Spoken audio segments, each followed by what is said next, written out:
என்று நீதிபதி அவங்ககிட்ட சொன்னோம். அண்ணன் பால் கனகராஜ் அவர்கள் எனக்கு உதவி புரிவாங்க என்கின்ற வாதத்தையும் வைத்தோம். அதை மாண்புமிகு நீதிபதி அவர்கள் ஏற்றுக்கொண்டிருக்கின்றார்கள். அடுத்த குறுக்கு விசாரணை நவம்பர் 11ஆம் தேதி ஒத்திவைக்கப்பட்டிருக்கிறது. நவம்பர் 11ஆம் தேதி இந்த வழக்கில் நானே ஆஜராகி என்னுடைய தரப்பு வாதங்களை டிஎம்கே ஃபைல்ஸிலிருந்து ஆரம்பித்து திரு டி.ஆர். பால் அவர்களை பற்றி அந்த வழக்கு அவர் சம்பந்தப்பட்டது அதையெல்லாம் கூட அந்த வாதத்தை நாங்கள் முன்வைக்க இருக்கின்றோம். நிச்சயமாக நீதி வெல்லும் என்கின்ற முழு நம்பிக்கை இருக்கு. இத்தனை காலமாக ஒத்துழைத்த நம்முடைய வழக்கறிஞர் நண்பர்களுக்கு மறுபடியும் கூட ஒத்துழைப்பார்கள் என்கின்ற முழு நம்பிக்கையோடு பத்திரிகை நண்பர்களுக்கு எங்களுடைய வணக்கம் கலந்த நன்றியும் தெரிவித்துக் கொள்கின்றோம். ஏன்னா எல்லா நாளும் கோர்ட்டுக்கு வர்றீங்க, பேசுறீங்க. நான் தொடர்ந்து அதை சொல்லிக் கொண்டிருக்கின்றேன். அண்ணன் டி.ஆர். பால் அவர்கள் சம்பந்தப்பட்ட அவர் அரசியல் வந்த காலத்திலிருந்து எல்லா விஷயத்தையும் கூட மாண்புமிகு நீதிபதி முன்பு நீதிமன்றத்தின் முன்பு நவம்பர் 11ஆம் தேதி வைக்க இருக்கின்றோம். அது எத்தனை ஹியரிங் போனாலும் அது போகட்டும். அரசியல் வந்ததிலிருந்து, சம்பாதித்ததிலிருந்து, குழந்தைகளை படிக்க வைத்ததிலிருந்து, குழந்தைகள் ஒரு நிறுவனம் ஆரம்பிச்சிருக்காங்கன்னா பணம் எங்க வந்துச்சு, இதெல்லாம் கூட அவருடைய கடந்த 40 ஆண்டு காலம் அரசியல் வரலாறு 1982 முழுமையாக கோர்ட் மூலமாக தமிழக மக்கள் முன்பு வைக்க இருக்கின்றோம். ஏன்னா நம்முடைய நோக்கமே 2023 ஏப்ரல் 14ஆம் தேதி இந்த டிஎம்கே ஃபைல்ஸ் வெளியிட்டதன் நோக்கமே எப்படி தமிழகத்தில் ஊழல் பெருச்சாளிகள் தொடர்ந்து நம்மை உறிஞ்சி பிழைத்து அண்டிக் கொண்டிருக்கின்றார்கள் என்பதை மக்கள் மன்றத்தில் வைக்கணும். அதனால்தான் நான் இதுவரை யார் மீதும் கூட மான நஷ்ட வழக்கு தொடுக்கல. ஆனா இந்த வழக்கு யாராவது திமுகவிலிருந்து தொடுக்க வேண்டும் என்று காத்திருந்தேன். அதன் மூலமாக பல விஷயங்களை நீதிமன்றம் மூலமாக மக்கள் மன்றத்தில் வைக்க வேண்டும் என்று காத்துக் கொண்டிருந்தோம். அதனால் நிச்சயமாக அதை நாங்கள் தொடர்ந்து செய்வோம். அதில் எந்த மாற்று கருத்தும் இல்லை. இதை தாண்டி நம்முடைய பத்திரிகை நண்பர்களுக்கு கேள்வி இருக்கும், கேள்வி கேளுங்கன்னா பதில் சொல்றோம். ஆனா நம்முடைய பத்திரிகை நண்பர்களுக்கு தெரியும், முதலாக இது சிபிஐக்கு செல்ல வேண்டும் என்ற கோரிக்கையை வைத்ததே நம்முடைய தமிழக பாரதிய ஜனதா கட்சி. கரூர்ல நாம் தான் வைத்தோம். காரணம், இது ஒரு அரசியல் கட்சியோ எதிர்கட்சியாக இருக்கக்கூடிய அரசியல் கட்சியோ ஆளுங்கட்சி திமுகவோ அல்லது தேர்தல் பரப்புரைக்கு வந்த தமிழக வெற்றி கழகத்திற்கோ சம்பந்தப்பட்ட வழக்குன்னு மூடி மறைக்கக்கூடாது. இது 41 உயிர்கள் சம்பந்தப்பட்ட வழக்கு. அதனாலதான் நாங்க நேரடியாக முன்னாள் நீதிபதி அவர்கள் தலைமையில் பண்ணியிருக்கக்கூடிய ஒரு நபர் ஆணையத்தின் மீது நம்பிக்கை இல்லை. அதே நேரத்தில் சிபிஐ முழுமையாக ஒரு ஃபோரன்சிக் இன்வெஸ்டிகேஷன், முழுமையா என்ன நடந்துச்சு, யார் வந்தாங்க போனாங்க, ஆர்கனைசர் மீது தவறு இருக்கா, லோக்கல் அட்மினிஸ்ட்ரேஷன் மீது தவறு இருக்கா, கூட்டத்தில் யாராவது மர்ம நபர்கள் கலந்திருக்கின்றார்கள், இதெல்லாம் முழுமையாக ஒரு ட்ரெயின்டு ஏஜென்சி மட்டும்தான். இதற்காகவே ட்ரெயின்டு ஏஜென்சி. இது போன்ற பல வழக்குகளை பார்த்திருக்கக்கூடிய சிபிஐ வர வேண்டும் என்கின்ற கோரிக்கையை வைத்தோம். எங்களுக்கு உள்ளபடியே மகிழ்ச்சி. பாரதிய ஜனதா கட்சியினுடைய 2 தொண்டர்களும் கூட தனிப்பட்ட வகையில் உச்சநீதிமன்றத்திற்கு போயிருந்தாங்க. அக்கா உமா ஆனந்தன் அவர்கள் தனிப்பட்ட முறையில் உச்சநீதிமன்றத்துக்கு போயிருந்தாங்க. வழக்கறிஞர் அவர்களும் தனிப்பட்ட முறையில் ஜிஎஸ் மணி அவர்கள் உச்சநீதிமன்றத்திற்கு போயிருந்தாங்க. அதனால் எல்லா பேட்ச் ஆஃப் பெட்டிஷன்ஸையும் ஒன்றாக எடுத்து இன்று மாண்புமிகு உச்சநீதிமன்றம் இது சிபிஐ வழக்குக்கு மாற்றப்பட வேண்டும் என்கின்ற வாதத்தை ஏற்றுக்கொண்டு தீர்ப்பு சொல்லியிருக்கின்றார்கள். அதே நேரத்தில் இந்த சிபிஐ வழக்கையும் கூட மானிட்டர் செய்வதற்கு ஒரு ரிட்டையர்டு சுப்ரீம் கோர்ட் ஜட்ஜ் இருப்பார்கள் என்கின்ற கருத்தையும், அவர்களோடு தமிழகத்தை சார்ந்த 2 ஐபிஎஸ் அதிகாரிகள், ஆனால் தமிழகத்தில் பிறந்திருக்க கூடாது, மற்ற மாநிலத்தில் பிறந்து தமிழகத்தில் ஐபிஎஸ் அதிகாரியாக நம்ம கேடர்ல பணி செய்யக்கூடிய 2 ஐபிஎஸ் அதிகாரிகளும் உடனிருக்க வேண்டும் என்கின்ற வாதத்தை வைத்திருக்கின்றார்கள். அதையும் வரவேற்கின்றோம். அதனால் நிச்சயமாக இதில் யார் உள்ளிருந்திருக்கிறாங்க, யார் தவறு செய்திருக்கின்றாங்க, சம்பந்தப்பட்ட அதிகாரியாக இருந்தால் நடவடிக்கை எடுக்கணும். சம்பந்தப்பட்ட அரசியல் கட்சி யார் சார்ந்தவர்களாக இருந்தாலும் நடவடிக்கை எடுக்கணும். அதில் ஆளும் கட்சி எதிர்கட்சி என்பது முக்கியம் இல்ல. அதனால் நிச்சயமாக நீதி வெல்லும் என்கிற நம்பி இருக்கு. அதே நேரத்தில் எப்படி நம்முடைய சென்னை உயர்நீதிமன்றம் நீதியரசர் அவர்கள் நிறைய விஷயத்தை அவங்களாகவே எடுக்கிறாங்களோ, அதுபோல கரூரில் பாதிக்கப்பட்ட 41 குடும்பம், அதுல அவங்களுக்கு தெரியாம 2 நபர்கள்ட்ட பொய் சொல்லி கையெழுத்தை வாங்கி அவர்களையும் இந்த வழக்கில் பெட்டிஷனா சேர்த்திருக்கிறாங்க.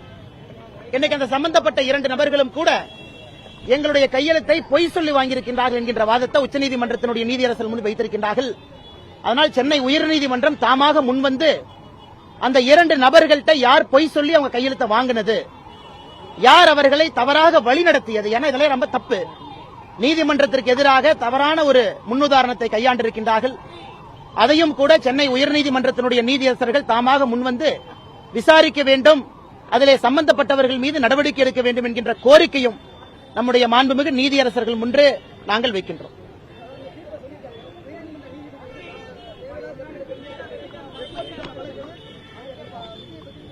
ஆனா இதுல நம்முடைய நீதியரசர்களை பற்றி சாமானிய மனிதர்களாக எப்பொழுதும் நாங்கள் குறை சொல்ல போவதில்லை, நிறைகளும் சொல்ல போவதில்லை. அவர்களுடைய கடமையை செய்யறாங்க. ஏற்கனவே சொன்னது போல பயன்படுத்தியிருக்கக்கூடிய வார்த்தைகள் பத்தி நாங்கள் ஏற்கனவே சொல்லி இருந்தோம். அதனால் இன்னைக்கு உச்சநீதிமன்றம் சொல்லியிருக்கிறாங்க, ஹைகோர்ட் ரெஜிஸ்டர் கேட்டிருக்கிறாங்க கேள்வி. அதனால ஹைகோர்ட்டினுடைய ரெஜிஸ்டர் பதில் சொல்லுவாங்க. இது எங்களுக்கு சம்பந்தம் இல்லை, நாம் சாமானிய மனிதர்கள். இது உச்சநீதிமன்றம் உயர்நீதிமன்றத்தினுடைய ரெஜிஸ்டார்ட்ட கேள்வி கேட்கிறாங்க, எப்படி எடுத்தீங்க, அது சம்பந்தப்பட்ட பதில ரெஜிஸ்டார் கொடுக்கணும். அதன் பின்பு உச்சநீதிமன்றம் பதில் சொல்லணும், தீர்ப்பு சொல்லணும். அதனால் நாங்கள் இதை பற்றி பேசுவது சரியாக இருக்காது.